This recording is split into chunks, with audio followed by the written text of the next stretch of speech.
Hello friends, नमस्कार। स्वागत है आपका गवर्नमेंट एग्जाम प्रिपरेशन चैनल में। हम लोग जो है बीटीसी डीएलएड के लिए बहुविकल्पीय का आज जो है अंतिम सेशन करेंगे। उसके बाद जो है अति लघुतरीय प्रश्नों को करेंगे। ठीक है, तो चलिए शुरू करते हैं आज का सेशन। देखिए, हम लोग जो है प्रीवियस ईयर क्वेश्चन की सहायता से आने वाले पैटर्न को भी कर रहे हैं और आशा है कि हम लोग जो है अच्छे से अच्छे मार्क्स लाएंगे। चलिए शुरू करते हैं। प्रश्न आज का पहला, मौर्य साम्राज्य का अंतिम सम्राट कौन था? बीटीसी 2017 में पूछा गया है। मौर्य साम्राज्य का अंतिम सम्राट कौन था? अशोक, कुणाल, बृहद्रथ या पुष्यमित्र? ठीक है, तो उत्तर सी हो जाएगा। बृहद्रथ जो है मौर्य साम्राज्य का क्या था? अंतिम सम्राट था। ठीक है,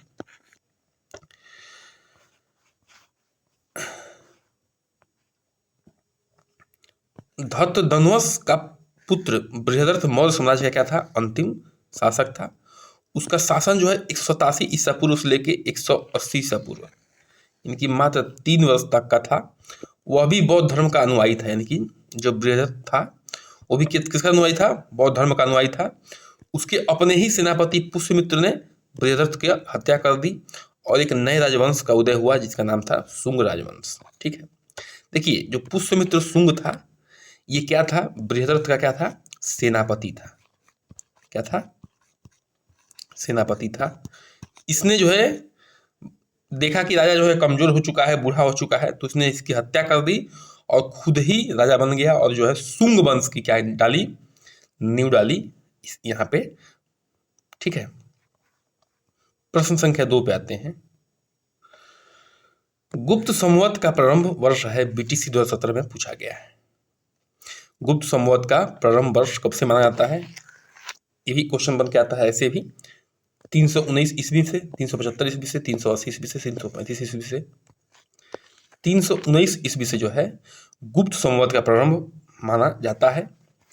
क्यों माना जाता है इसको थोड़ा सा देख लेते हैं। देखिए, चंद्रगुप्त जो है ने गुप्त संवत की स्थापना की थी। ठीक है, 319 से 320 ईस्वी माना जाता है इसको।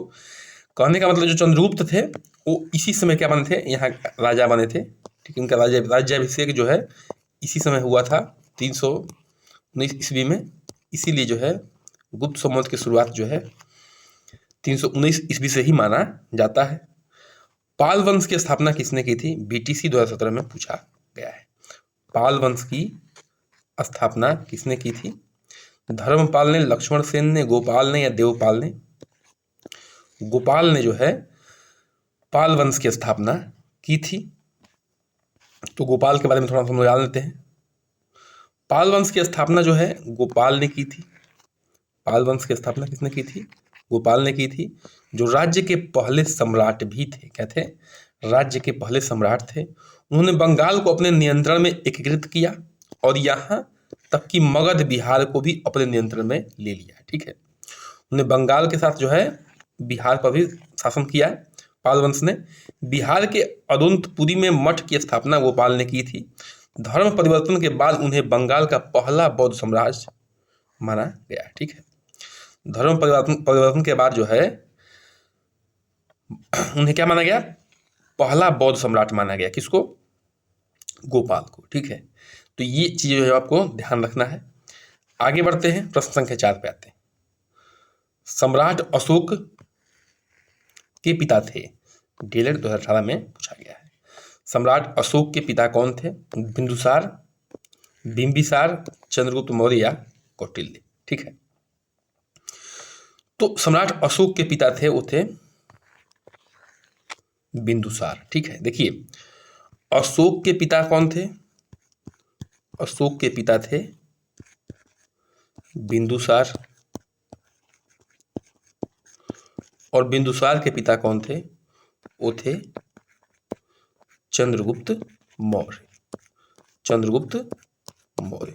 ठीक है, चंद्रगुप्त मौर्य ने ही कौटिल्य की सहायता से धनानंद को हरा के मौर्य वंश की स्थापना की थी। उसके बाद उनके पुत्र हुए बिंदुसार और बिंदुसार के पुत्र हुए सम्राट अशोक। आगे बढ़ते हैं, उससे पहले जान लीजिए चक्रवर्ती अशोक सम्राट के पिता जो है बिंदुसार तथा रानी धर्मा के पुत्र था। ठीक है, अशोक चक्रवर्ती, अशोक जो है सम्राट बिंदुसार और रानी धर्मा का पुत्र था। अशोक मौर्य वंश के तीसरे राजा थे। अभी हम जो है वहाँ पे पीछे दिखाए भी है कि चंद्रगुप्त मौर्य के बेटा जो है बिंदुसार, बिंदुसार के बेटा जो है अशोक थे। आगे बढ़ते हैं, प्रश्न संख्या 5 पे आते हैं। बाघ की गुफाएं हैं, डीएलएड 2018 में पूछा गया है। ठीक है, देखिए बाघ की गुफाओं से ये मत समझिएगा कि जो टाइगर वाला बाघ है या, ठीक है, ये बाघ नदी पे स्थित है इसलिए इसका नाम बाघ की गुफाएं हैं। महाराष्ट्र में, उत्तर प्रदेश में, मध्य प्रदेश में, छत्तीसगढ़ में, मध्य प्रदेश में है। ठीक है, तो बाघ की गुफा जो है भारतीय रॉक कट वास्तुकला की एक अद्भुत अवशेष है, मध्य प्रदेश में स्थित है। ठीक है, देखिए जो बाघ की गुफा है वो बाघ नदी के तट पर है, मध्य प्रदेश में है। 9 बौद्ध गुफाओं का एक समूह है जिसे 6ठी शताब्दी ईसा के आसपास विकसित किया गया था। देखिए इसमें जो है बौद्ध भिक्षु रहा करते थे, जैसे अजंता के गुफाओं में बौद्ध भिक्षु रहा करते थे, इसी तरह से जो है बाघ की गुफा में भी बौद्ध भिक्षु रहा करते थे। और यह वास्तुकला की दृष्टि से अजंता की गुफा चित्रों के समान है, अजंता जैसा ही दिखता है ये भी। ठीक है, और ये बाघ नदी किनारे है इसलिए इसको बाघ की गुफा कहते हैं। 9 बौद्ध गुफाओं का क्या है, एक समूह है। आगे बढ़ते हैं, प्रश्न संख्या 6 पे आते हैं। मुद्रा राक्षस नाटक के लेखक थे, डीएलएड 2018 में पूछा गया है। मुद्रा राक्षस नाटक के लेखक कौन थे? शूद्रक, विशाखदत्त, कालिदास या भारवी? विशाखदत्त जो है क्या थे, मुद्रा राक्षस नाटक के लेखक थे। देखिए मुद्रा राक्षस जो है संस्कृत का एक ऐतिहासिक नाटक है जिसके रचयिता कौन है, विशाखदत्त। मुद्रा राक्षस जो है किसमें लिखा गया है, तो संस्कृत में लिखा गया है, विशाखदत्त ने लिखा है। इसकी रचना जो है 4ठी शताब्दी में हुई थी। कब हुई थी? 4ठी शताब्दी में जो है मुद्रा राक्षस की रचना हुई थी। प्रश्न संख्या 7 पे आते हैं। गुप्त काल की भाषा थी, डीएलएड 2018 में पूछा गया है। देखिए जब भी भाषा की बात होती है तो किसकी भाषा की बात होती है, अधिकारी की भाषा की बात होती है, यानी कि जो जिस भाषा में राजकाज संभाला जाता है उसकी बात होती है, ध्यान रखना है आपको। तो वही पूछा जा रहा है कि गुप्त काल में क्या भाषा थी राजकाज करने की, यानी कि अधिकारी का जो ऑफिशियल वर्क होता था उस किसमें होता था, पाली में, हिंदी में, प्राकृत में या संस्कृत में? तो संस्कृत जो है गुप्त काल की क्या थी, भाषा थी, ये आपको याद रखना है। देखिए संस्कृत गुप्त काल की क्या थी, आधिकारिक भाषा थी, और इसका उपयोग साहित्यिक और शैक्षणिक उद्देश्यों के लिए भी किया जाता था। किसके लिए? साहित्यिक और शैक्षणिक उद्देश्यों के लिए भी किया जाता था। जबकि प्राकृत स्थानीय भाषा थी। प्राकृत क्या थी? लोकल भाषा थी, अर्थात यह सामान्य लोगों द्वारा बोली जाने वाली भाषा या बोली थी। आगे बढ़ते हैं, प्रश्न संख्या 8 पे आते हैं हम लोग। सल्तनत काल में सैनिकों को नगद वेतन देने का प्रणाली अपनाई गई, डीएलएड 2018 में पूछा गया है। ठीक है, देखिए इससे पहले सैनिकों को नगद वेतन नहीं मिलता था, या तो भूमि मिल जाती थी कि आप लोग आपके घर वाले खेती करेंगे, या कई तरह के सिस्टम थे, या कर वसूली होती थी उसमें से मिल जाता था। लेकिन किसके शासनकाल से उनको नगद वेतन मिलने लगा, ये आपको इसमें बताना है। इल्तुतमिश में, रजिया में, नसीरुद्दीन महमूद में, अलाउद्दीन खिलजी में। तो रेडी हो जाएगा। अलाउद्दीन खिलजी ने जो है सैनिकों को क्या करना शुरू कर दिया था, नकद वेतन देना शुरू कर दिया था। ठीक है, इल्तुतमिश में तो इकता प्रणाली था, लेकिन अलाउद्दीन खिलजी ने नगद वेतन देना शुरू कर दिया था। किसको? सैनिकों को। प्रश्न संख्या 9 पे आते हैं। पृथ्वीराज रासो के अनुसार राजपूतों की उत्पत्ति हुई थी, डीएलएड 2018 में पूछा गया है। जो पृथ्वीराज रासो हैं उनके अनुसार राजपूतों की उत्पत्ति कैसे हुई थी? प्राचीन क्षत्रियों से, ब्राह्मणों से, विदेशियों से, या अग्निकुंड से? उत्तर क्या हो जाएगा? डी हो जाएगा। ठीक है, जो पृथ्वीराज रासो है उसके अनुसार राजपूतों की उत्पत्ति किससे हुई थी? तो अग्निकुंड से हुई थी। आगे बढ़ते हैं, थोड़ा सा इसके बारे में डिटेल देख लीजिए। चंद्रबदाई लिखते हैं, पृथ्वीराज रासो कौन लिखा है? तो चंद्रबदाई जी लिखे हैं। ठीक है, चंद्रबदाई जी जो है पृथ्वीराज रासो लिखे हैं। परशुराम द्वारा क्षत्रियों का के संपूर्ण विनाश के बाद ब्राह्मणों ने आबू पर्वत पर यज्ञ किया। यह वह अग्निकुंड से चौहान, परमार, गुर्जर, प्रतिहार, सोलंकी राजपूत वंश की उत्पत्ति हुई। ठीक है, चौहान, परमार, गुर्जर, प्रतिहार, सोलंकी, राजपूत वंश क्या हुई, उत्पत्ति हुई। ठीक है, अग्निकुंड से। ये चंद्रबरदाई लिखते हैं। ठीक है, चंद्रबरदाई के जो है पृथ्वीराज रासो है, उनसे ये साक्ष्य मिलता है। सूफी संत निजामुद्दीन औलिया की दरगाह स्थित है, डीलर 2018 में पूछा गया है। जो निजामुद्दीन औलिया है, उनकी दरगाह कहाँ पे है? आगरा में है, लखनऊ में है, कानपुर में है, दिल्ली में है। दिल्ली में जो है निजामुद्दीन औलिया साहब की क्या है, दरगाह है। ठीक है, तो इसको थोड़ा सा हम लोग डिटेल में देख लेते हैं। निजामुद्दीन दरगाह सूफी संत ख्वाजा निजामुद्दीन औलिया, जीवन काल जो है 1238 से 1325 ईस्वी पूर्व नहीं होगा ये, कि दरगाह मकबरा है। ठीक है, दिल्ली के निजामुद्दीन पश्चिमी क्षेत्र में स्थित इस दरगाह में हर हफ्ते हजारों तीर्थयात्री आते हैं। इस साइट पर अपने शाम के लिए कव्वाली भक्ति संगीत के सत्र के लिए क्या है, जाना जाता है। ठीक है, कव्वाली भक्ति संगीत के लिए क्या जाना जाता है, इसको जाना जाता है। दिल्ली में स्थित है। प्रश्न संख्या 11 पे आते हैं। पल्लवों का प्रसिद्ध बंदरगाह था, डीलर 2018 में पूछा गया है। पल्लवों का जो है प्रसिद्ध बंदरगाह कहाँ पे था? कांची में, महाबलीपुरम में, तंजौर में या बेंगी में? तो उत्तर हो जाएगा बेंगी। महाबलीपुरम में जो है पल्लवों का क्या है, प्रसिद्ध बंदरगाह है।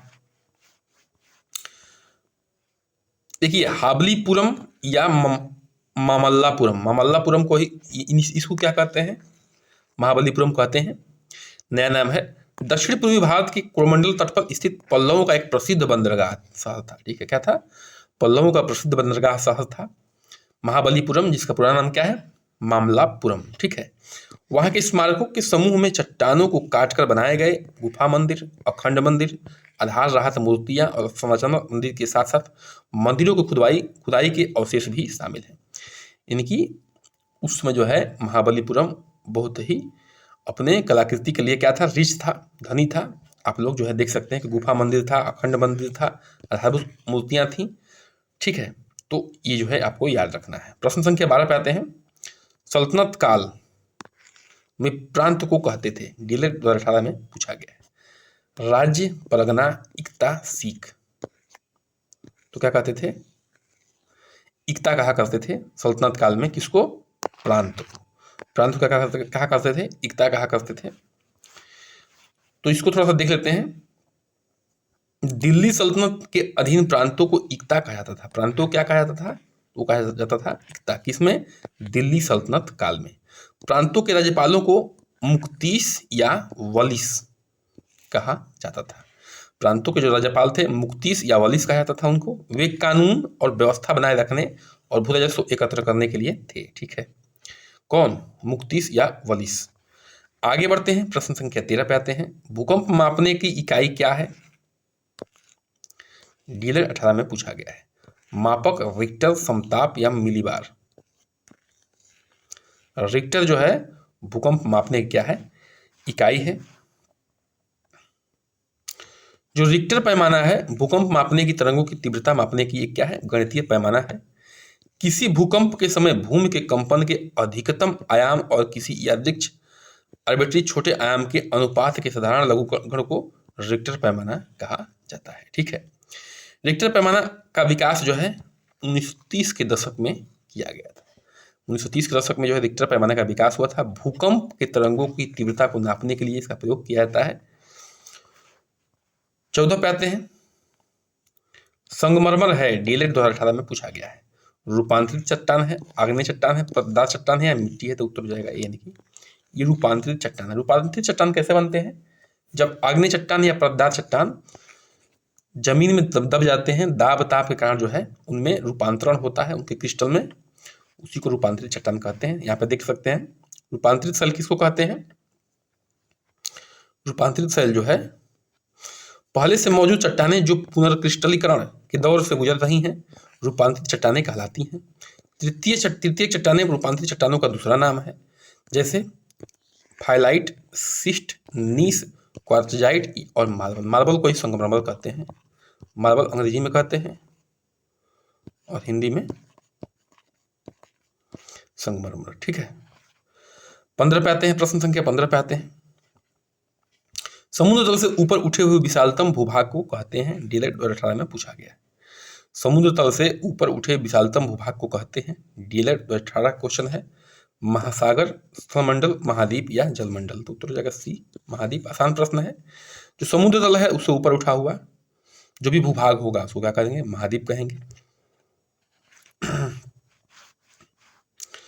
देखिए महाद्वीप कितने हैं? विश्व में कुल जो है 7 महाद्वीप हैं। कितने महाद्वीप हैं? 7 हैं। एशिया, अफ्रीका, यूरोप, उत्तरी अमेरिका, दक्षिणी अमेरिका, ऑस्ट्रेलिया और अंटार्कटिका। एशिया, अफ्रीका, यूरोप, उत्तरी अमेरिका, दक्षिणी अमेरिका, ऑस्ट्रेलिया और अंटार्कटिका जो है क्या है? कुल 7 महाद्वीप है। याद कर लीजिए इसको, ये भी आपके एग्जाम में डायरेक्ट लिखने के लिए आ सकता है। प्रश्न संख्या 16 पे आते हैं। सबसे बड़ा महासागर कौन सा है? डीएलएड 2018 में पूछा गया है। हिंद महासागर, प्रशांत महासागर, लाल सागर या काला सागर? तो उत्तर जाएगा बी, यानी कि प्रशांत महासागर जो है सबसे बड़ा महासागर है, ठीक है। और सबसे गहरी खाई मेरियाना ट्रेंच। मेरियाना ट्रेंच भी कहाँ स्थित है? प्रशांत महासागर में ही स्थित है। Ring of fire, ring of fire भी प्रशांत महासागर में ही स्थित है, ठीक है। यहाँ पे अक्सर जो है भूकंप आया करता है, ज्वालामुखी है यहाँ पे बहुत सारे। तो रिंग ऑफ फायर भी कहाँ है? प्रशांत महासागर में भी है। और दुनिया की सबसे बड़ी खाई मेरियाना ट्रेंच भी कहाँ है? प्रशांत महासागर में ही है। देखिए प्रशांत महासागर जो है पृथ्वी के 5 महासागरीय प्रभागों में सबसे बड़ा और गहरा है। आगे बढ़ते हैं, प्रश्न संख्या 17 पे आते हैं। भारतीय संविधान में नीति निर्देशक तत्वों को किस देश के संविधान से ग्रहण किया गया है? डीएलएड 2018 में पूछा गया है। आसान प्रश्न है। नीति निर्देशक तत्वों को कहाँ से ग्रहण किया गया है? फ्रांस, ब्रिटेन, आयरलैंड, रूस। आयरलैंड से जो है इसको लिया गया है नीति निर्देशक तत्वों को। तो इसके बारे में देख लीजिए। सबसे पहले जो है ये आयरलैंड के संविधान में लागू किए गए थे। ये वे तत्व हैं जो संविधान के विकास के साथ ही विकसित हुए हैं, ठीक है। जो संविधान का विकास हो रहा था उस समय जो विकसित हुए हैं। इन तत्वों का कार्य जो है एक जन कल्याणकारी राज्य वेलफेयर की स्थापना करना है, ठीक है। नीति निर्देशक तत्वों का मुख्य कारण क्या है? इंपॉर्टेंट पॉइंट है ये, ठीक है। जन कल्याणकारी राज्य यानी कि वेलफेयर स्टेट बनाने का काम करता है नीति निर्देशक तत्व। आज के अंतिम प्रश्न पे आते हैं, ठीक है। निजी और सार्वजनिक दोनों क्षेत्रों के सह अस्तित्व को किसमें पाया जाता है? डीएलएड 2018 में पूछा गया है। निजी और सार्वजनिक दोनों क्षेत्रों का सह अस्तित्व जो है किसमें पाया जाता है? साम्यवादी अर्थव्यवस्था में, मिश्रित अर्थव्यवस्था में, समाजवादी अर्थव्यवस्था में या पूंजीवादी अर्थव्यवस्था में? मिश्रित अर्थव्यवस्था में जो है निजी और सामाजिक दोनों क्षेत्रों का सह अस्तित्व पाया जाता है। देखिए मिश्रित अर्थव्यवस्था एक ऐसी प्रणाली है जिसमें सार्वजनिक और निजी क्षेत्रों के एक ही छत के तहत जो है सह विद्यमान है। यानी कि मिश्रित अर्थव्यवस्था में क्या होता है? सार्वजनिक और निजी क्षेत्र दोनों जो है एक ही साथ काम करते हैं। जो समाजवाद और पूंजीवाद दोनों लाभों को एकत्र करता है। जब भी आवश्यक हो सरकार निजी क्षेत्रों के कार्यों में हस्तक्षेप करती है, ठीक है। जब भी आवश्यकता होती है सरकार निजी क्षेत्रों के कार्यों में हस्तक्षेप कर देती है कि भैया देखिए आप बहुत ज़्यादा फायदा कमा रहे हैं और देश का उसमें नुकसान हो रहा है, तो उसमें जो है क्या कर देती है? अपना हस्तक्षेप करके उसको जो है चेंज करने की कोशिश करती है। तो आज का सेशन जो है यहीं समाप्त होता है। कृपया कर चैनल को सब्सक्राइब करिए, लाइक करिए, शेयर करिए, कमेंट करिए, बन रहिए हमारे साथ। नमस्कार, जय हिंद।